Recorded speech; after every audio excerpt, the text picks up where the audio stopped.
Only one out of every 100 people trapped in captivity is ever rescued. It is the rarest of miracles. But our most popular love stories sell us a lie, that a powerful savior is always waiting, that a biological bond can be destiny. The truth is far darker.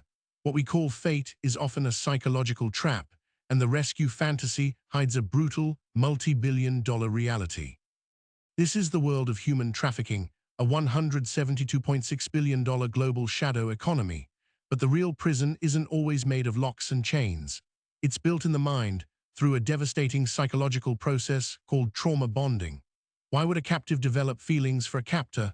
And how has a fictional romance trope, the Alpha and Omega, twisted this brutal reality into a dangerous fantasy of destined rescue? To understand the trap, we must first walk into the cellar. The trap doesn't start with a lock, it starts with a calculated kindness. This is the first rule of coercive control, a blueprint used by traffickers, abusive partners, and yes, the fictional Alpha. It's a cycle of fear and reward that hijacks the brain's most basic wiring. Here, how it works step by step. First, isolation. The victim is severed from their support system, their family, their old life. In our story, the Omega is locked in a cellar. In reality, a young person is moved to a strange city where they know no one, their passport taken, their phone confiscated. The world shrinks to one room and one person. Second, the demonstration of power. The captor shows they control everything: food, safety, even the right to breathe without punishment.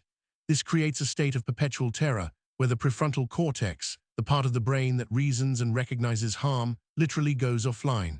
You are operating on pure animal instinct, and in that state, a small act of mercy, a blanket, a meal, a moment without yelling feels like a profound gift.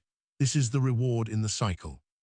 The brain's reward pathways fire, creating a powerful, addictive attachment to the very source of the danger. This is trauma bonding. It is not love.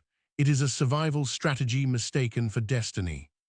Now meet the real-life players. On one side, the trafficker. They are rarely a monstrous stranger. In approximately half of all cases, the trafficker is a romantic partner or family member. They use the language of love and protection to weave the web. They make promises. I'll take care of you. We're a team. This is just until we get on our feet. The average age of entry, 15 years old. A child desperate for belonging, whose idea of love has been carefully twisted. On the other side, the systems that fail. Law enforcement often misidentifies victims as willing participants. Communities look the other way, and the sheer scale is paralyzing. Since 2007, the National Human Trafficking Hotline has identified over 112,000 cases in the United States alone, involving more than 218,000 victims. Each one a story that began with a predator understanding human psychology better than the victim did. But here is where our culture performs a dangerous magic trick. We take this brutal psychological blueprint and we repackage it. We dress it in the supernatural. We call it a mate bond. This brings us to the Omegaverse. In the early 2000s, in the hidden forums of online fan fiction, a new genre was born. Writers fused outdated, discredited wolf pack hierarchy myths with erotic fantasy. They created a world with alphas, betas, and omegas. In this world, bonds are biological, fated, and irresistible. An alpha's dominance is natural. An omega's submission is written in their DNA.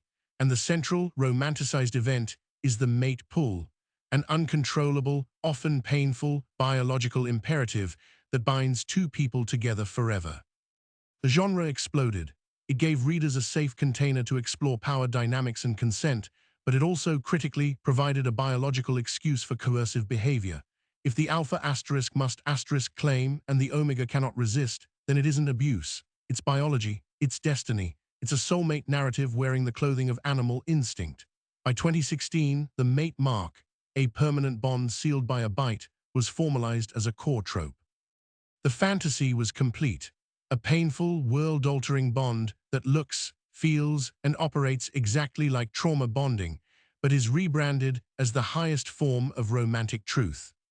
So we have two parallel realities. In one, a trafficker uses isolation, fear, and intermittent reward to forge an unbreakable psychological chain. In the other, an alpha werewolf is driven by a sacred biological pull to find and claim his omega, whose own body betrays her into submission. The emotional payoff for the audience is identical. the thrilling surrender to power greater than oneself, the fantasy of being so wanted, so fated asterisk, that all rules break. What is the cost of confusing the blueprint for the fairy tale?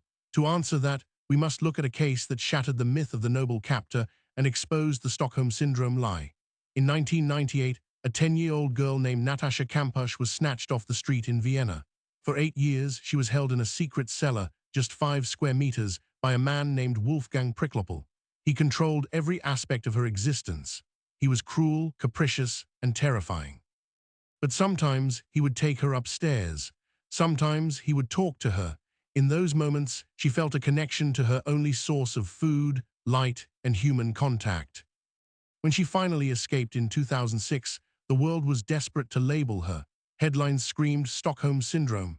They painted a picture of a girl who'd fallen for her captor, but Natasha herself fiercely rejected this. She said her feelings were a complex mix of hatred, dependency, and a stark understanding of her own survival. She noted that to see a hint of humanity in your jailer is not to love him. It is to desperately cling to your own. Psychologists backed her up. The so-called syndrome has never been included in the Diagnostic and Statistical Manual of Mental Disorders. It is a pop culture label, not a clinical diagnosis. It is a story we tell to make sense of the incomprehensible, that a victim could humanize her attacker. This is the fatal flaw in the rescue fantasy. It assumes the bond is real, magical, and worth saving. It assumes the alpha king, sensing his mate's pain across continents, is answering a call of true connection. But in the cellar of reality, that call is a survival reflex, a chemical addiction to an abuser. The king isn't storming a castle to save his soulmate. He is charging into a prison to claim a person whose mind has been methodically broken. And this misconception isn't harmless. It shapes how we view real victims, expecting them to be grateful to their saviors and purged of any complicated feelings for the lives they knew in captivity. Which brings us to the cliff's edge. If the bond is not destiny, but damage, then what is the mate pull that drives the fantasy? What neurological reality is it distorting? And more terrifyingly, what happens when this fantasy bleeds out of the page and into the minds of people who don't understand the difference between a trope and a trauma response? The story is about to twist from a misunderstanding of psychology into an active, modern danger. The mate pull has a real-world name. It's called a dysregulated stress attachment system, and it physically rewires the brain. When a person is subjected to chronic, inescapable stress and intermittent kindness, the brain is forced to adapt to survive. The amygdala, the fear center, goes into overdrive. The hippocampus, which forms memories, can actually shrink. And the prefrontal cortex, our seat of reason and judgment, disengages. In this altered state, the brain does something desperate. It latches onto the source of both the fear and the relief as the most important thing in the world. This isn't magic. It's neurochemistry. It's the secretion of cortisol, oxytocin, and dopamine under duress, creating a potent addictive cocktail that binds victim to abuser more effectively than any supernatural force. This is the hard science behind the feeling of fate. It's a hijacking, and understanding this hijacking reveals the terrifying precision of the trafficker's playbook. They aren't just imprisoning a body, they are engineering a mental state. They create scenarios where the victim must perform a task to earn a basic need, like food or a reprieve from violence. This earned reward system is straight from behavioral psychology, B.F. Skinner's operant conditioning. The victim's own compliance becomes part of the trap. They think, I did this so I got that.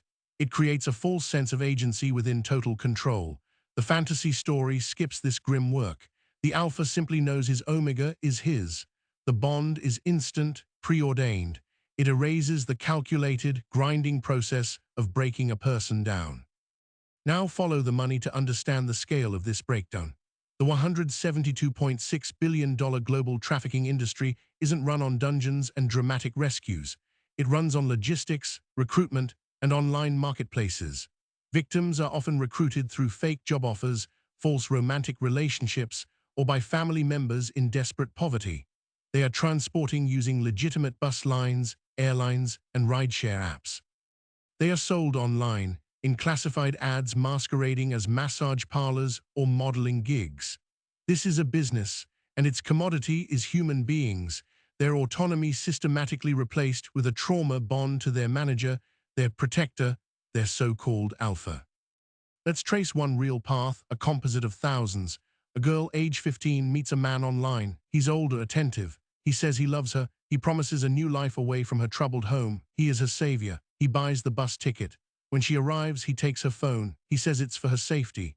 He gets her a new, revealing outfit. He says she's beautiful. That night, he asks her to do a favor for a friend to pay back the ticket. The refusal is met with a slap. The compliance is met with a "I knew you were my good girl." The cycle has begun. Within a week, her world is the walls of a cheap motel room and the fear of his mood. Her savior is now her captor, and her feelings are a tangled knot of terror, gratitude for a meal, and a shattered belief that this is what love requires. This is the origin story. There is no destined bond, only a predator with a script. And here is where fiction becomes a dangerous echo chamber. The Omgiverse didn't emerge from a vacuum.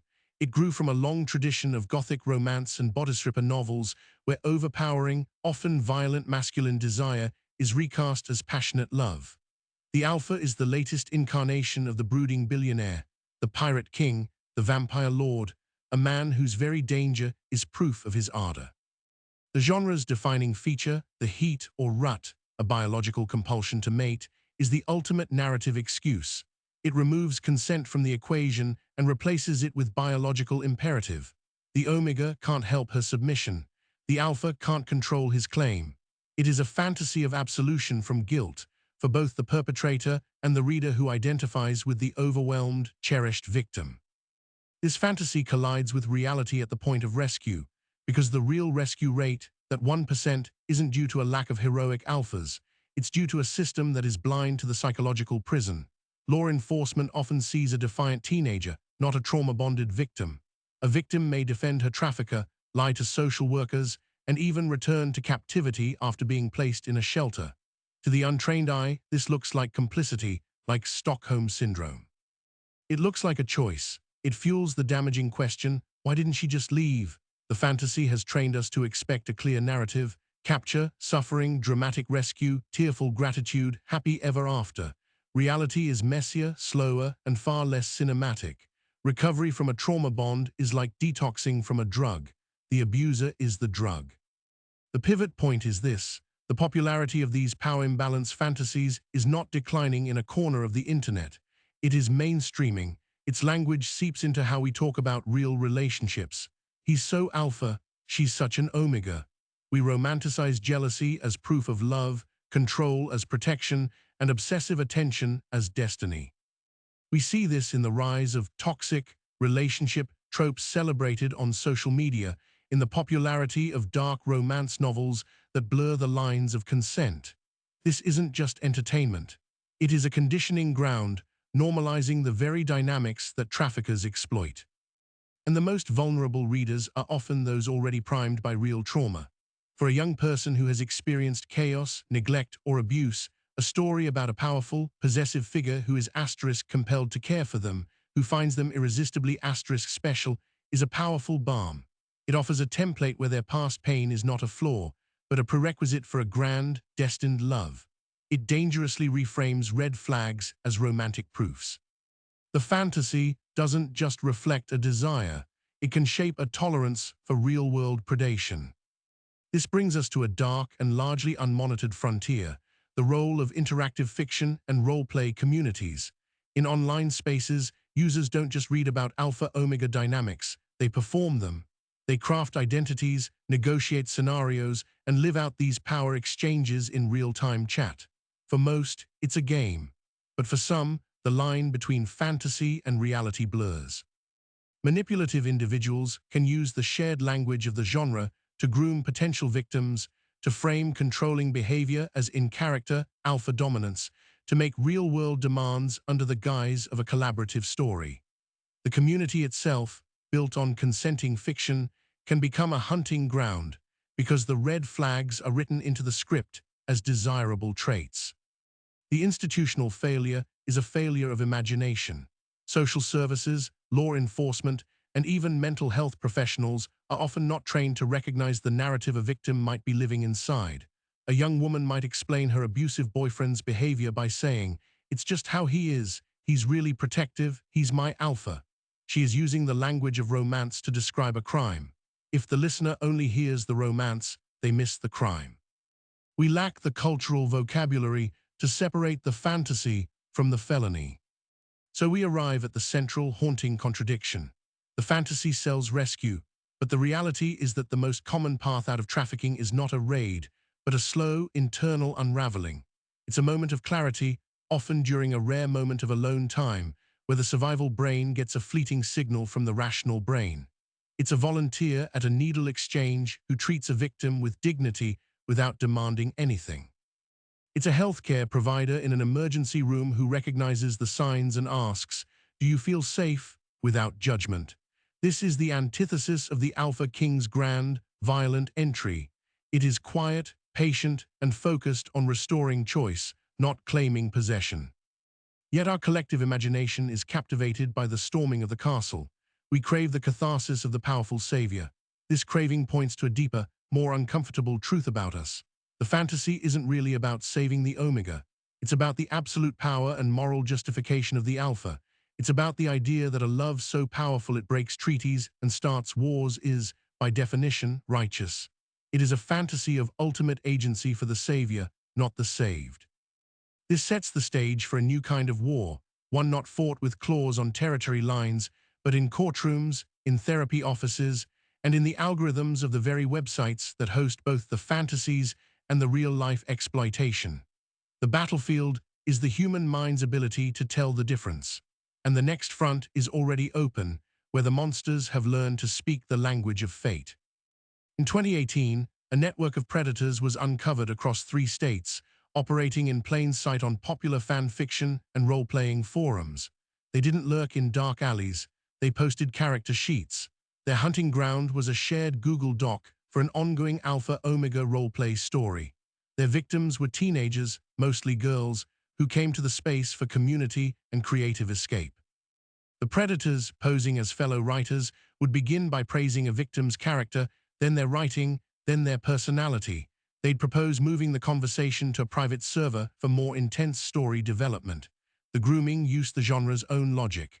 Your Omega is so strong to resist the pull, it's so realistic. A true alpha would be so obsessed with breaking that control. The line between fictional domination and real-world emotional manipulation was systematically erased, with the fantasy providing both the bait and the camouflage. This is the digital cellar. It has no stones, no chains. Its walls are built of shared narratives and the human need for connection. The case, investigated by a cybercrimes unit, revealed a terrifying pattern. The predators had developed a shared glossary, a script. They used terms like mate fever, bond anxiety, and subdrop, terms from consensual kink and fantasy communities, to pathologize a victim's natural fear or reluctance. If a girl expressed discomfort, she was told her Omega was fighting the bond, that her real-world feelings were just a reflection of the in-character drama, it gaslighting with a mythological veneer. By the time law enforcement pieced it together, several victims had been persuaded to send explicit images, then money, then to meet in person. The fantasy had been a step-by-step guide for their own exploitation. Fallout exposed a brutal institutional blind spot. When parents went to police, they were describing online role-playing games. When detectives looked at the chat logs, they saw fantastical stories about werewolves. The visceral, immediate danger wasn't legible. It sounded like childish nonsense, not a predation manual. This gap between the virtual narrative and the physical crime is where monsters now thrive, and the defense is always ready. It was just a story. We were just playing. She was into it. This mirrors the exact same defenses used by traffickers who recruit through fake modeling agencies or romantic relationships. The medium changes, the mechanism of plausible deniability remains. Now the escalation reaches the legal system itself. In courtrooms, a new challenge emerges, the fantasy defense. In several assault cases, defendants have argued that their behavior was misconstrued because it was part of a mutually understood role-play scenario inspired by dominant submissive or alpha-omega dynamics. They point to text messages where the victim used playful, genre-specific language. They claim everything was consensual because the framework was fictional. This forces jurors, judges, and the victims themselves to perform a dizzying act of translation, to separate the metaphor from the assault, the genre trope from the grievous harm. It weaponizes ambiguity. And for a victim who did enjoy the fantasy as a fantasy, this creates a devastating internal conflict, making them doubt their own perception of the violation. The legal system, built on establishing clear intent and consent, is flummoxed by a crime dressed in allegory. This confusion fuels a backlash, but one that swings the pendulum to a dangerous opposite extreme. Some lawmakers and online platforms, in a panic, move to censor not just abuse, but the fictional themes themselves. Online forums purge any content tagged alpha, omega, or non-consensual dynamics, erasing a space for survivors and writers to explore power and recovery in a controlled, metaphorical way. This is the second-order consequence. When we fail to separate the tool from the crime, we end up banning the tool and pretending the crime is solved. It drives these communities further underground into less moderated spaces, making actual predators even harder to track. It also abandons the people for whom these stories are a genuine, healthy way to process past trauma, to reclaim narratives of power and submission on their own terms. Here is the "it gets worse" moment. The problem isn't just that these fantasies can be misused. It's that our entire cultural conversation about attachment, love, and rescue is being poisoned by a fundamental misunderstanding of bonding. We are applying a fairy tale logic to a neurochemical reality. We see a victim who returns to their trafficker and call it Stockholm Syndrome, a mysterious love. We see a person in an abusive relationship who defends their partner and call it codependency. These labels are moral judgments dressed in clinical language. They imply a choice where the brain has been given no choice. They place the bizarre behavior of the victim under a microscope, while the calculated behavior of the abuser is accepted as straightforward evil. This focus on the victim's irrational bond is the ultimate distraction. It keeps us asking, why doesn't she leave? Instead of, how did he build the cage? This misdirection plays directly into the hands of the abuser, whether a trafficker, a violent partner, or a manipulative online persona. Their greatest ally is our collective belief in free will. We believe a person with intact reasoning would simply walk away. Therefore, if they don't walk away, their reasoning must be compromised by love, by syndrome, by destiny. The abuser counts on this. They perform the cycle of abuse and reward, knowing that the reward will be misinterpreted by outsiders as genuine care. They rely on the victim's subsequent confusion and defense of them to baffle authorities and families. The fantasy genre, by romanticizing this exact dynamic as a supernatural bond, provides the perfect cultural smokescreen. Now follow the money to a new frontier, the commercialization of the rescue fantasy. A proliferation of true crime documentaries, podcasts, and dramatic reenactments focus overwhelmingly on the heroic rescue, the SWAT team, the vigilant trucker, the undercover agent. These narratives are compelling. They sell, but they disproportionately represent that tiny 1% of interventions, creating a distorted public perception of how trafficking ends. Meanwhile, the slow, unglamorous work of prevention, aftercare, and psychological support is chronically underfunded. The market rewards the alpha king narrative, not the story of the therapist who spent 2 years helping a survivor trust her own decisions again. This funding bias creates a perverse incentive. Organizations fighting trafficking feel pressure to highlight sensational, rescue-oriented stories to attract donations, further entrenching the myth in the public mind and potentially diverting resources from less dramatic but more effective long-term strategies. The stakes are no longer about individual cases. They are about a generation's understanding of love, consent, and safety. Algorithms on social media and streaming platforms push content based on engagement. Dark romance, with its themes of obsession and possessive love, generates intense engagement. Young users are fed an endless stream of narratives where control is passion, where no eventually means yes, where the brutal alpha is softened only by the love of a special omega. This isn't passive consumption. It is a form of cultural conditioning. When these narratives aren't consciously critiqued, they become a template, a set of expectations for what intense, real love should feel like, a love that hurts, that overwhelms, that destroys boundaries. We therefore arrive at the most profound contradiction of all. The fantasy that promises ultimate connection, the fated mate bond, is in reality a blueprint for ultimate isolation. It tells a story of two souls drawn together against all odds, but the real-world parallel, trauma bonding, is the process by which one soul is systematically isolated from all others, until the only reflection it can see is in the eyes of its captor. One is a myth of cosmic inclusion. The other is a crime of total exclusion. We have mistaken the portrait of the prison for a wedding invitation. This misdiagnosis leaves us fighting the wrong war with the wrong weapons. We prepare for raids when we need to build better exit ramps. We train for confrontations with cartoonish villains when we need to decode the language of psychological control. We hope for a hero when we should be building a network. The bridge to the final act is not a charge across enemy territory.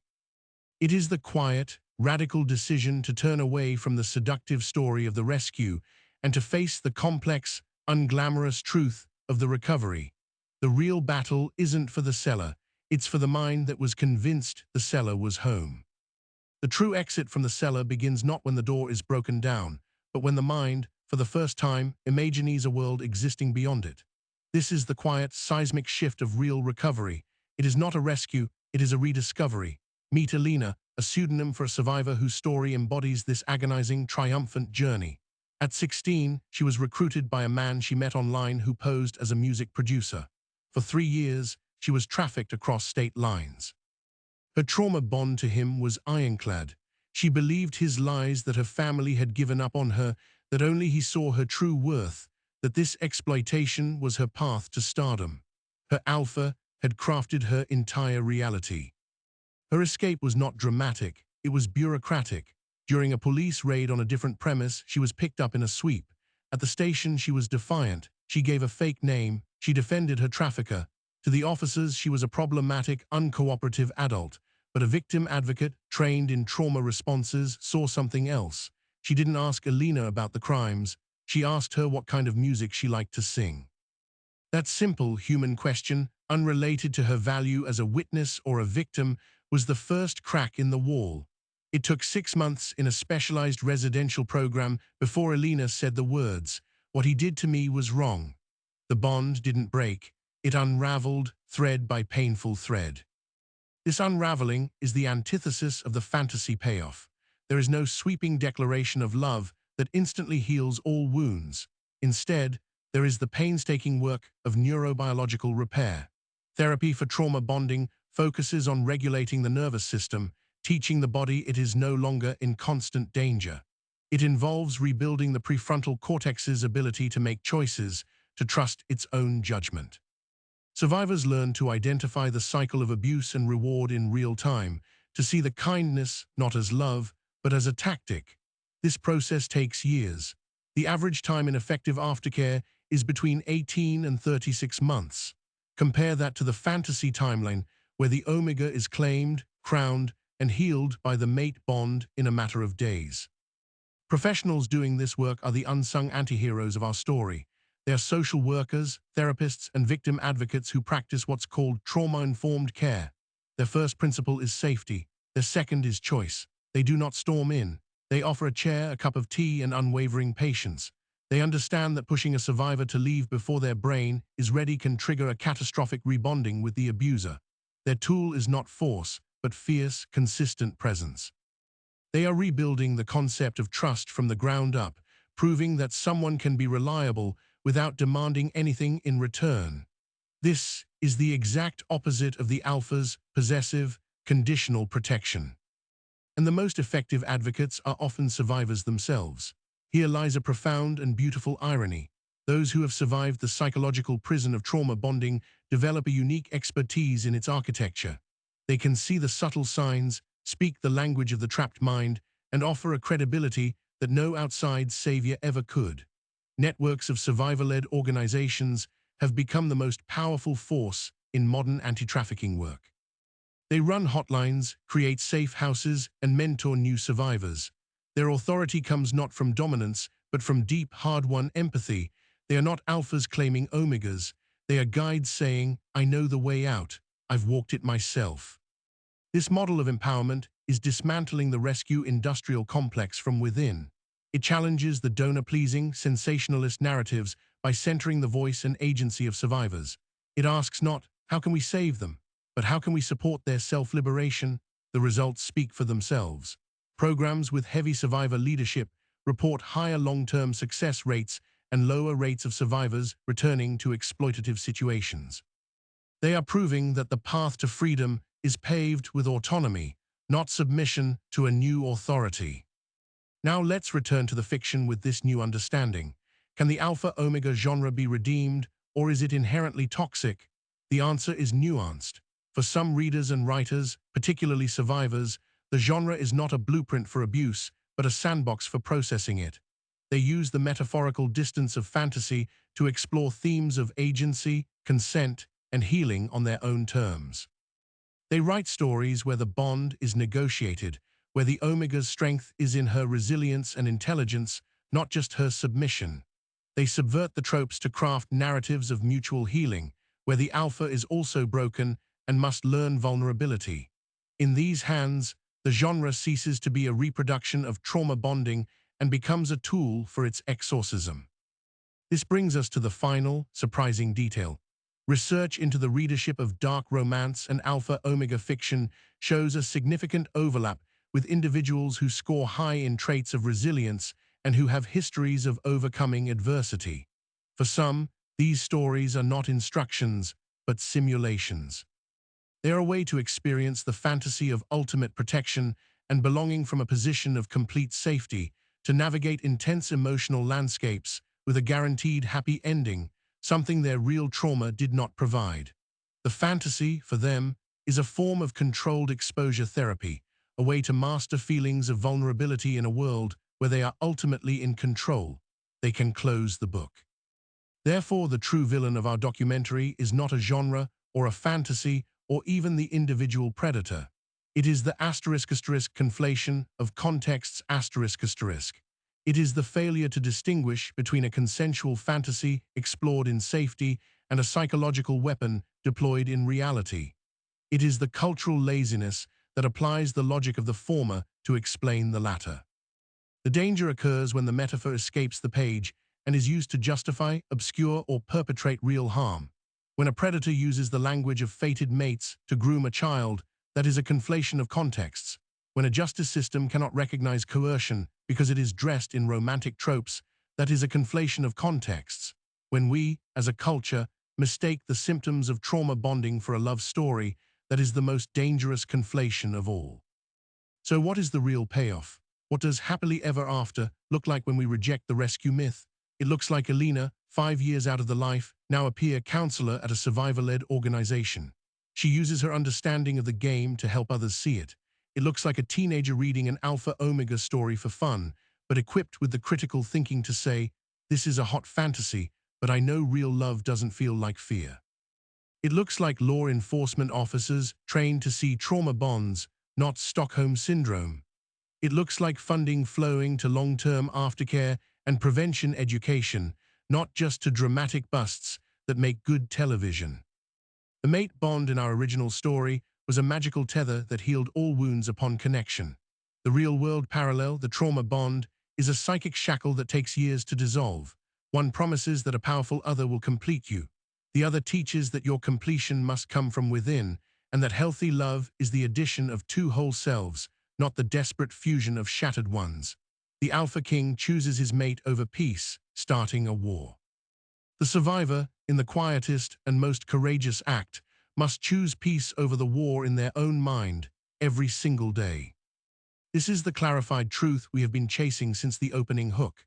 That 1% rescue rate is a tragedy, but the goal cannot be to simply make more dramatic rescues. The goal must be to make the 99% invisible, to prevent the captivity from occurring in the first place, and to build so many bridges out of the cellar that no one stays trapped long enough for a bond to fully form. It is less cinematic. It is infinitely more effective. The final battle isn't against an enemy territory, it is for territory of the self, and that is a battle each person must lead for themselves, armed not with a savior's strength, but with the community's unwavering support. The documentary's central tension resolves here. We cannot fantasy our way out of a neurochemical reality, but we can use clear-eyed compassion to change that reality for the next person. Now, what does that compassion demand of us? So why, knowing all of this, does the fantasy of the Alpha King breaking down the door remain so incredibly seductive? Because it offers a simple story in a complex world. It gives us a clear villain, a noble hero, and a victim worthy of saving. It provides catharsis. The real story of human trafficking and psychological captivity offers none of that.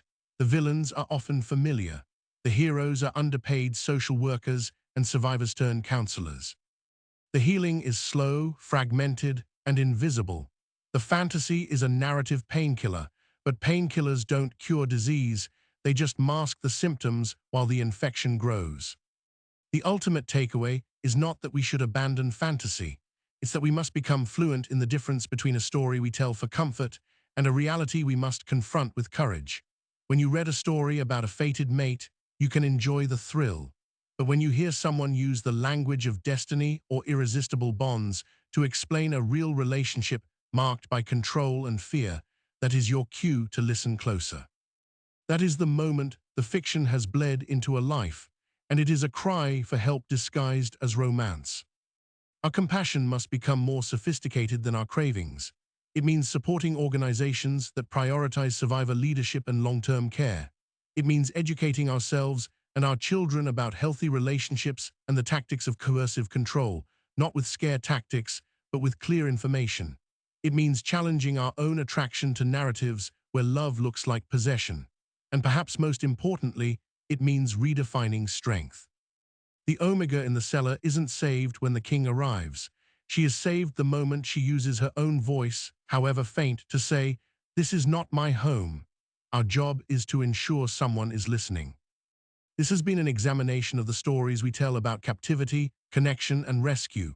If this journey from fantasy to neuroscience has shifted your perspective, do me a huge favor, hit that like button. It helps this channel reach more people with deep dive content. Share this video with someone who loves a dramatic romance story. It might just spark a conversation that matters. And subscribe to the channel and ring the notification bell. We deconstruct the hidden narratives in our culture every week, from true crime to pop fiction, because understanding the story is the first step to changing the ending. Let me know in the comments below, what was the most surprising connection you made between the fantasy and the reality today? Thank you for watching, and remember, the most powerful bonds aren't those we are fated to, but those we consciously choose to build and to break.